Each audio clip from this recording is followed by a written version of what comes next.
TNPSC group 4 மற்றும் மெட்ராஸ் ஹைகோர்ட்டினுடைய பல்வேறு பணியிடங்களுக்கு வந்து பாத்தீங்கன்னா இப்ப இருந்தே தங்களை வந்து தயார்படுத்துங்க. எக்ஸாம் வந்து கூடிய 2-3 மாதங்கள்ல வந்துடும். அதனால டிஎன்பிஎஸ்சி குரூப் 4க்கும் இந்த மெட்ராஸ் ஹைகோர்ட்டுக்கும் சிலபஸ் வந்து ஒரே மாதிரி தான் இருக்கும்.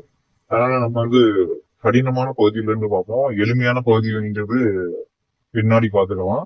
இப்ப கடுமையான பகுதியில இருந்து நம்ம பாக்குறோம் அப்படின்னா கொஞ்சம் டஃபா இருக்கிற கொஸ்டின்ஸ் சம்பந்தமா உங்களுக்கு வந்து அப்லோட் பண்றோம். டெய்லி நீங்க படிச்சா போதும். இதுக்காண்டி புக் மெட்டீரியல் எல்லாம் வாங்க வேண்டிய அவசியம் இல்லை.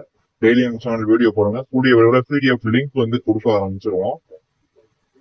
இந்த ஃப்ரீ ஆன்லைன் கிளாஸ்ல வந்து நீங்க டெஸ்ட் பேஜ்ல ஜாயின் பண்ணணும் அப்படின்னா 9488152351 அப்படிங்கிறது ஜாயின் எம்கேஜிசி ஜாயின் டிஎன்டிசி அப்படின்னு டைப் பண்ணுங்க.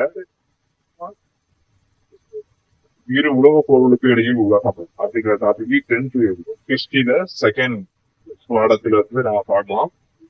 முதல் பெரும் வீழ்ச்சி 1929 அக்டோபர் 29 நாள் நடைபெற்றது. முதல் உலக போரோட முதல் பெரும் வீழ்ச்சி, பொருளாதார வீழ்ச்சி.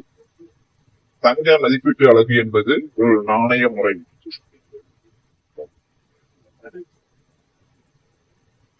இங்கிலாந்தில் எந்த ஆண்டு நடைபெற்ற தேர்தலில் தொழிலாளர் கட்சி தோற்கடிக்கப்பட்டது? 1931.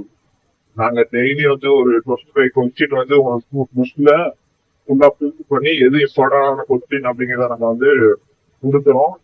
நீங்க இதை மட்டும் படிச்சா மட்டும் போதுமானது. டெய்லி நாங்க 25 கொஸ்டின்ஸ் டெய்லி 25 கொஸ்டின் மனப்பாடம் பண்ணிட்டீங்கன்னா போதும். வீக்லி ஒரு டைம் வந்து டெஸ்ட் பேஜ் மாதிரி கொடுக்குறோம். அதை நீங்க அட்டன் பண்ணி எழுதிக்கலாம், கண்டிப்பா பாஸ் பண்ணிடலாம். மேற்கு ஐரோப்பாவில் பழைய ஆட்சி அதிகாரத்துக்கு எதிராக திரும்பிய முதல் நாடு இத்தாலி. பாசிச கட்சி தொடங்கப்பட்ட ஆண்டு 1919. ரொம்ப இம்பார்ட்டன்டான கொஸ்டின். பாசிச கட்சி தொடங்கப்பட்ட ஆண்டு 1919.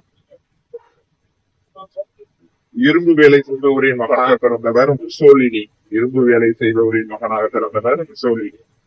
முசோலினியை ஆட்சி அமைக்க அழைத்த அரசர் மூன்றாம் விமானவேல். முசோலினிக்கு 2ஆம் பியூஸ் பட்டம் கிடைத்த ஆண்டு 1926. லேட்டரன் உடன்படிக்கை கையெழுத்தான ஆண்டு 1929. நாசிச கட்சி நிறுவப்பட்ட ஆண்டு 1919. முதல் உலக போரின் போது ஹிட்லர் பணியாற்றிய படைகள் பவேரியா படை. பொது தொழிலாளர் கட்சியை நிறுவியவர் பெர்டினண்ட் லாப்லஸ்லி. ஹிட்லரை எதிர்த்த ஒரே கட்சி பொது தொழிலாளர் கட்சி. ஹிட்லரின் சுயசரிதை நூல் மெயின் கேம்ப். ரொம்ப இம்பார்ட்டன்டான கொஸ்டின்ங்க. மெயின் கேம்ப் என்பதன் பொருள் எனது போராட்டம்.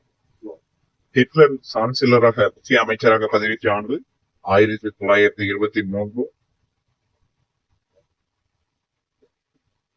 மூன்றாவது ரைக் என அழைக்கப்பட்டவர் ஹிட்லர். நாசிகளால் நடத்தப்பட்ட படுகொலை வந்து இறுதி தீர்வு என்று அழைக்கப்படுகிறது. வெள்ளை பயங்கரவாதம் என்பது விவசாயத்துக்கு எதிராக நடைபெற்ற புரட்சி. புரட்சிகர இளைஞர் இயக்கம் நிறுவப்பட்ட ஆண்டு 1925. இந்தியாவில் சுதேசி இயக்கம் தொடங்கப்பட்ட ஆண்டு 1905. இந்திய அரசு சட்டம் வந்து 1935. தென்னாப்பிரிக்க ஒன்றியம் உருவாக்கப்பட்ட ஆண்டு 1910. முதல் கரீபியன் நாடகம் வந்து ஹைதி. முதல் கரிப்பின குடியரசுத் தலைவர் நெல்சன் மண்டேலா.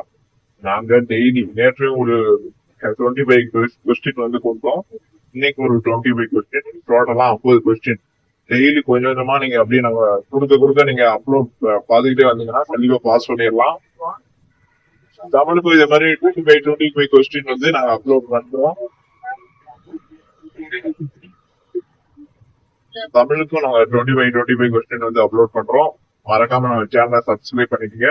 நீங்க டெய்லி நம்ம சேனலை வந்து மற்ற நண்பர்களுக்கும் ஷேர் பண்ணிருங்க. வேற ஏதாவது உங்களுக்கு டவுட் இருந்ததுன்னா நீங்க கமெண்ட் பாக்ஸ்ல கமெண்ட் பண்ணுங்க. நன்றி, வணக்கம்.